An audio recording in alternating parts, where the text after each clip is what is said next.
Konnichiwa and hello everyone. My name is Terence Cheong and I am the Head of Solutions Engineering for BitSight Asia Pacific.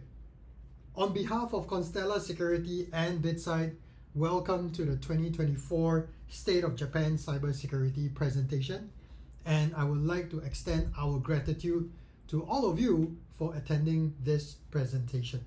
First of all, let me introduce BitSight quickly. We are a cyber risk management company, and we want to help the world manage cybersecurity risk of themselves as well as that of their supply chain. And part of what we do is providing the standard in cybersecurity ratings. And this rating works a lot like credit ratings, where a simple 3-digit number would give a non-technical person a much more simpler way to understanding a much more complex topic like cybersecurity. Based on externally collected data points, such as the infection of botnets or good encryption practices, we apply our proprietary algorithm to calculate the rating. Now, this rating has been independently validated to the negative cybersecurity outcomes by market leaders such as the world's largest cyber insurance broker, Marsh McLennan. In addition, BitSight has also recently acquired a cyber threat intelligence company named Cyber6Gil, who provides the most transparent and quickest turnaround on observations for companies. Now, if you are interested to know more, please feel free to approach myself or Constella Security. I hope this gives everyone a much better understanding of why I am here today and presenting on what I will be talking about in a few minutes. We have done today's presentation before in past years with Constella Security, but there will be some difference in the format this year. I seek your understanding, but do let us know if there's anything that you feel should be included, and we will try our best to include it next year. Let's get started, shall we? Now, according to JPNIC, the total number of hosts allocated in Japan is 91.9 million IP addresses as of 4th of December 2024. So the BitSight rating you will see in the next slide is based on this set of IPs. Now, as of the time of this recording, the rating of Japan is 610. If you are unfamiliar with the BitSight rating scale, the range is between 250 to 900. The higher the rating, the better the performance of a country or a company they will have. And it has also been statistically correlated to also mean the lower risk of a company falling victim to cyber incidents. So Marsh McLennan that I mentioned earlier on was able to draw statistically significant correlation that when a company is rated between 300 and 500, they are actually 5 times more likely to suffer a cyber incident. And this will include any kind of negative cyber incident such as data breach, ransomware, DDoS attacks, and so on. If you're interested in the study, do let us know and we'll be happy to share it with you. As you might be thinking, 610 for a range of 250 to 900 may not be particularly impressive. So in order for us to have a much better appreciation of this 610 rating that Japan has, let us benchmark against the other developed countries, namely the G7 countries. Here, you will see the average rating of the G7 countries at 630. Both United Kingdoms, France, as well as Canada currently holding the same average rating. Japan is only slightly behind at 610 together with Italy. Now, Germany is the best performing of the G7 countries with 660, and the United States is a close second at 640. Now, you may be wondering if BitSight accounts for the differences in population as well as internet footprint, and the answer is yes. We do take into consideration the size of the internet footprint, and we normalize that for ratings calculations accordingly. This is one perspective comparing Japan to the other G7 countries. Next, I will share with you how Japan compares with its neighbors in Asia. You will see a darkened bar here representing Japan, just behind Korea as well as Qatar but way ahead of your ASEAN neighbors such as Malaysia and even Singapore, where I'm from. The average rating for Asia here is 550. So in this context, at 610, Japan is performing remarkably well in its geographical neighborhood, considering that there are countries that have made significant advancements in the cybersecurity space, such as South Korea, Singapore, even Saudi Arabia. It is also a good opportunity at this point to take note of ratings of countries where your company may have operations in.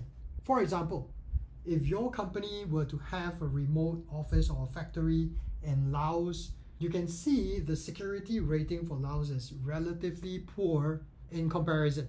Now, this means the environment is riskier in terms of cybersecurity, and the employees there may not be as conscientious about cybersecurity as we like.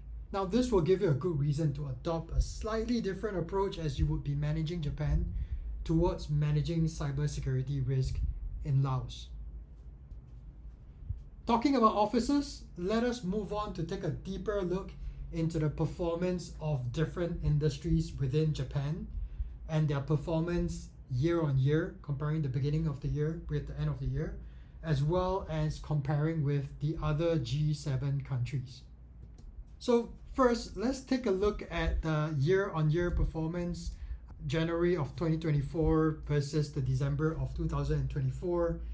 Now the orange colored bars you see here will represent the industry rating as of December 2024, and the gray color bars will be representing the rating of the industry in January of 2024, so the beginning of the year. Now, there are a total of 22 industries that is being presented here today. And looking ahead, we can see that there's been 6 industries that have improved. So you can see tourism and hospitality with the biggest amount of improvements right here. And I'm really glad for this because I just came back from spending 2 weeks in Kyoto, Osaka, and Hokkaido. Japan is so beautiful in the winter and it has great snowboarding also. We have healthcare and wellness, which covers for one of the Japanese CNI, for example, medical services, following which we have media and entertainment, which is doing really well at 680, as you can see here. We have engineering following next, as well as manufacturing. And this will include the chemical industry, which is again a Japanese CNI. Also real estate, which has been improving from the beginning of the year. So this is all great. Now the next 3 industries have managed to maintain the same ratings. Now none of them are CNIs, and that would be education, insurance, as well as retail.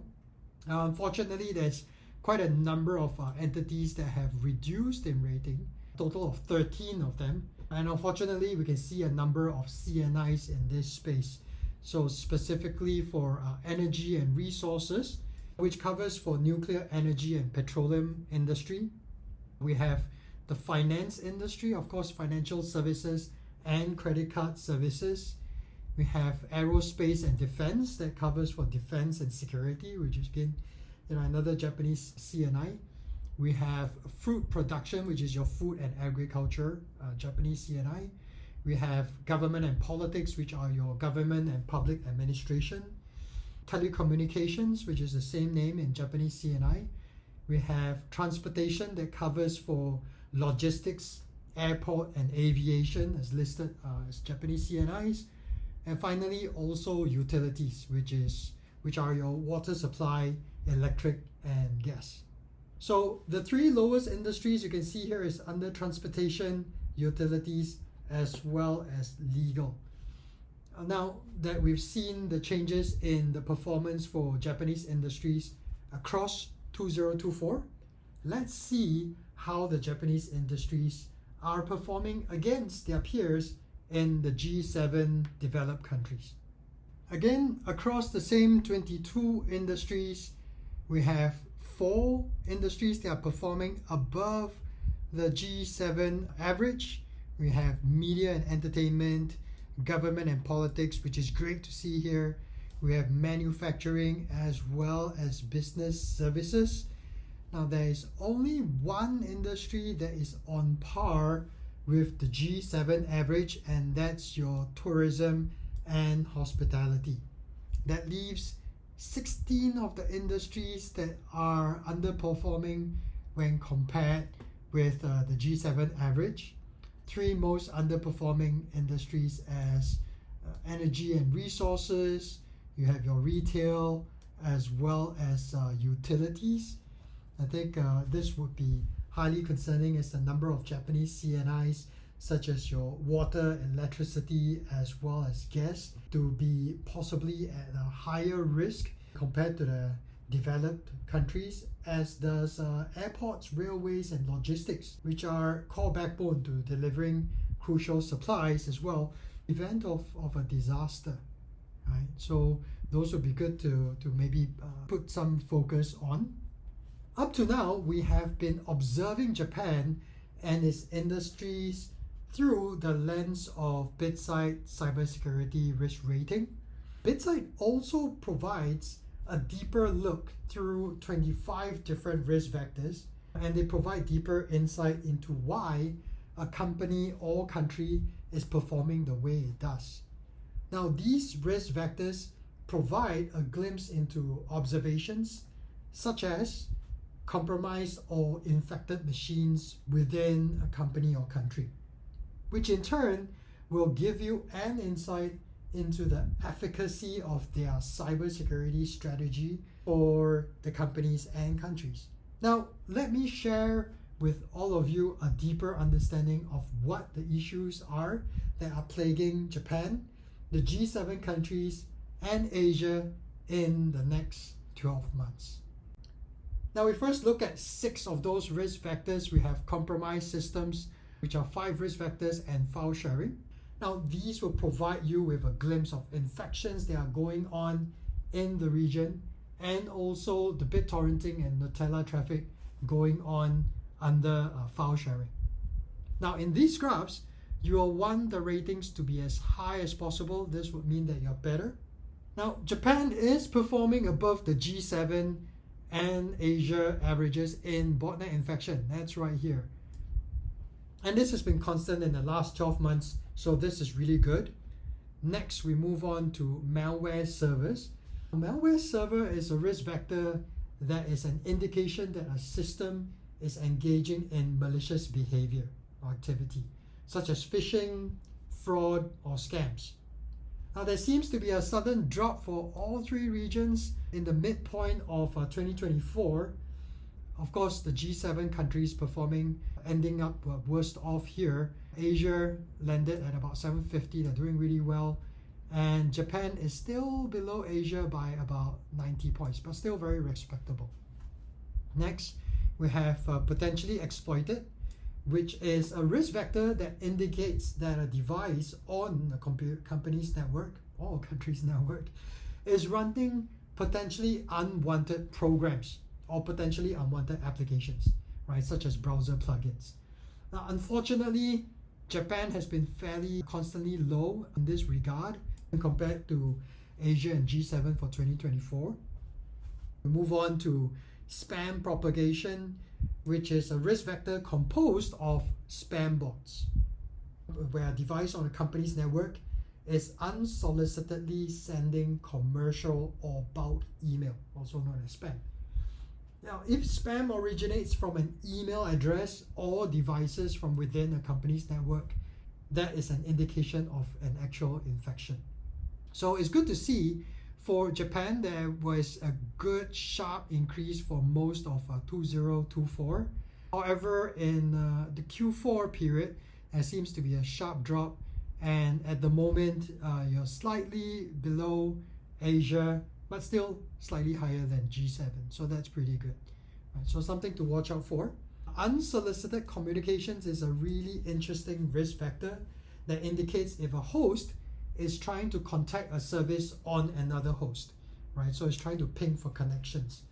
Asia, which is blue in color, I'm sorry I haven't mentioned this, as well as G7, which is gray in color. You'll see the key here. Japan has been fluctuating slightly. it is a pretty good sign there's an upward trend towards the end of 2024, and I hope this trend continues for Japan. Finally, we have file sharing, which is a risk vector that observes the sharing of files, such as your books, music, movies, TV shows, and applications using BitTorrent. Now, the performance of all three regions are quite constant, with Japan just performing just below Asia, but still above the G7. So we've looked at the compromised systems, which indicate infections and user behaviors in the form of file sharing. And let us move on now to take a peek into 6 of the diligence risk vectors, which will tell you about the cyber hygiene of the regions.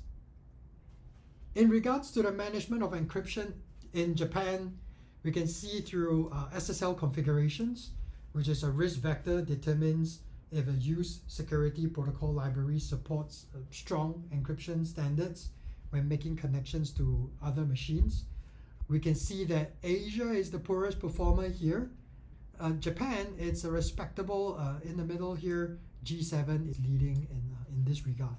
Now, it is good to see Japan as the best performer across 2024 for SSL certificates, which evaluates the strength and effectiveness of cryptographic keys within these TLS and SSL certs.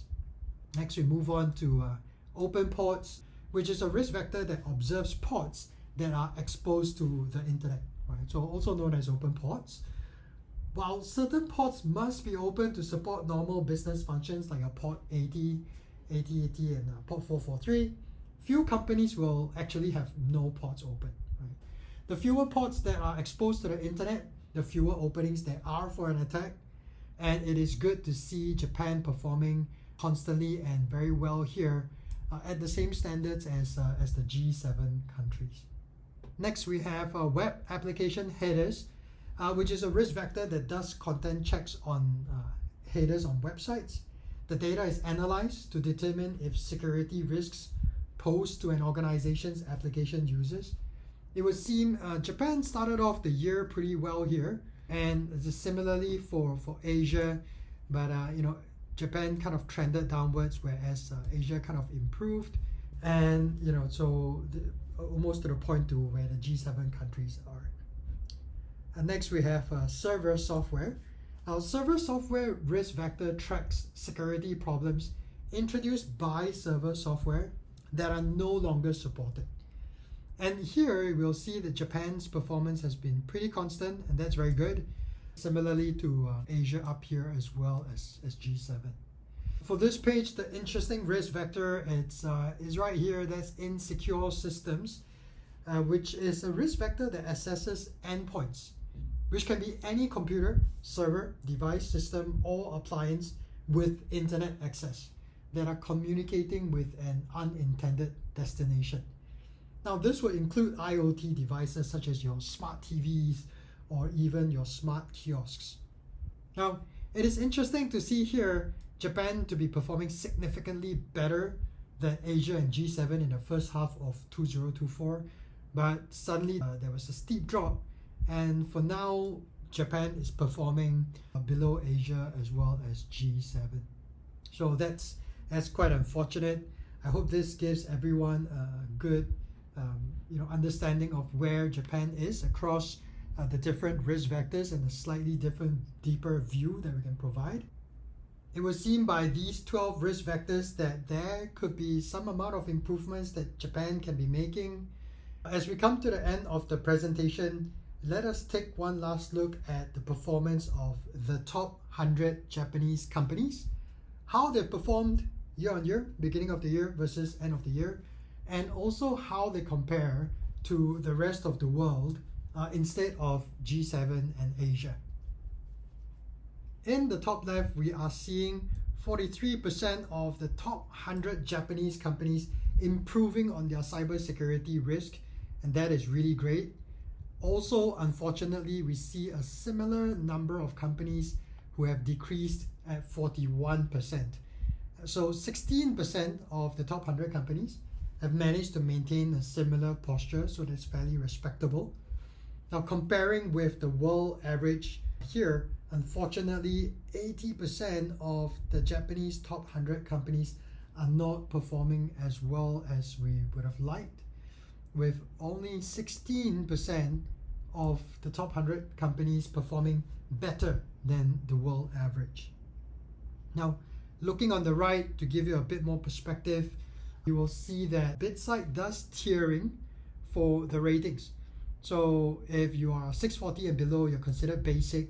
If you are between 640 and 740, you're intermediate, and anything above 740 is considered advanced. Now we can see an improvement in the number of companies who move from basic to the intermediate tier. So you can see a decrease in numbers here. However, there are no significant changes in the number of companies in the advanced tier. So we started the year with 7 and we're ending the year with 7 as well. So that's a quick insight into how the top 100 Japanese companies are performing. And I hope this presentation provides everyone with an understanding on the current state of cybersecurity in Japan based on a year-on-year comparison, and also in comparison with the other regions. We all have an opportunity to contribute to the improvements in cybersecurity to Japan, such as helping to educate our friends and family, and professionally we can help to educate our peers and make pushes to better secure our businesses and government. So let's work together towards a more cyber secure world and reduce the risk for everyone. So do feel free to approach either myself or Constellar Security if you have any questions, and we will be happy to assist you.